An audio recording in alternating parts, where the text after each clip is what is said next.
Welcome back, everyone. Today we're diving into the macro environment and overall sentiment in the economic landscape, which is a hot topic right now. I mean, it's like standing on the edge of a roller coaster, thrilling, yet a bit daunting.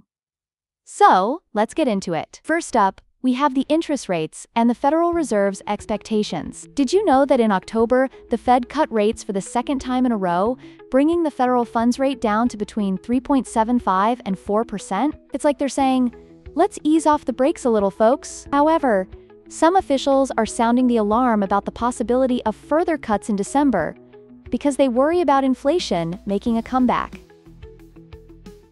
That's really interesting. So if they're worried about inflation, what does that mean for people? Like if they're trying to make decisions about their savings or investments, is there like an analogy here? Absolutely, great question. Think of it like a seesaw. On one side, you have interest rates, which can help balance things out, and on the other side, you have inflation threatening to tip everything over. When rates drop, it can stimulate spending, but if inflation rises, it's like adding more weight to the other side. Ideally, the Fed wants to keep that seesaw balanced at about a 2% inflation target, but when the CPI is hovering around 3%, that balance gets a bit wobbly.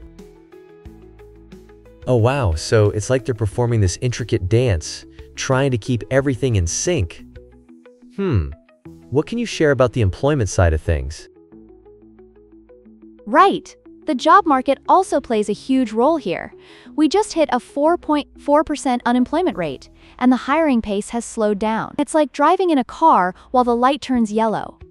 You have to decide whether to speed up or slow down. With a higher unemployment rate, there's some breathing room for the Fed to act.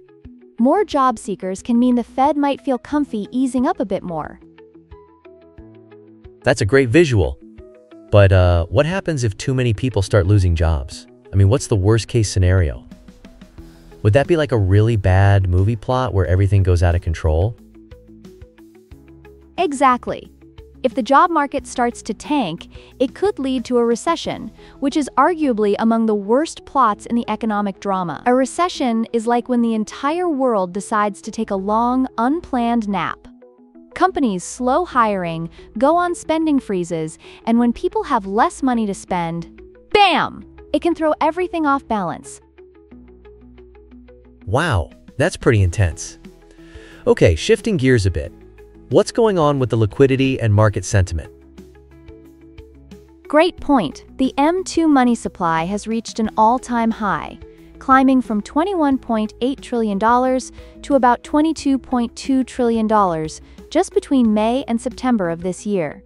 Think of M2 like an overflowing bathtub. Money is flowing in, but the economy's like a sponge, trying to soak it all up without overflowing. Haha, that's a fun visual.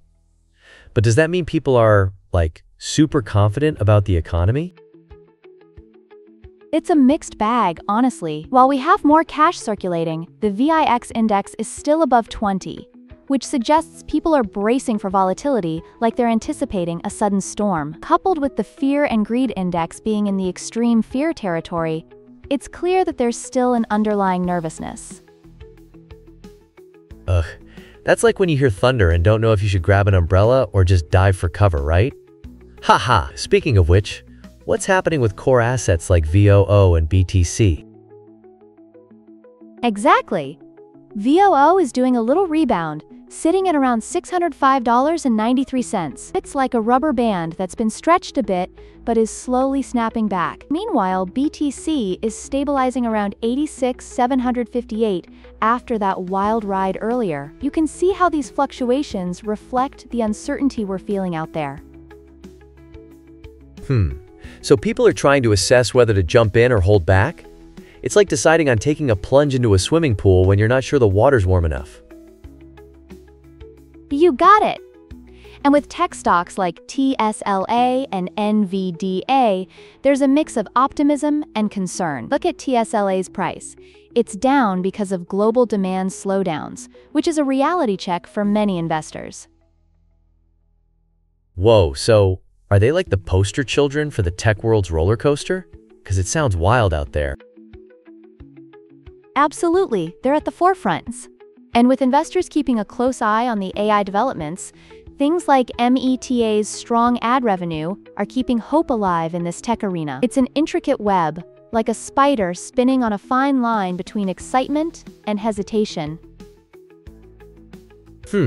This is all super fascinating. It's almost like watching an epic saga unfold. What's the takeaway from all this?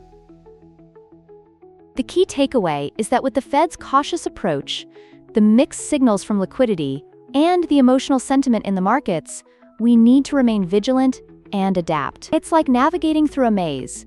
Each turn could lead to opportunities or challenges, and staying informed is crucial.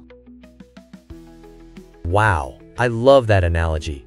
Just like life, I suppose, a continuous journey through the unknown, huh? So buckle up, everyone.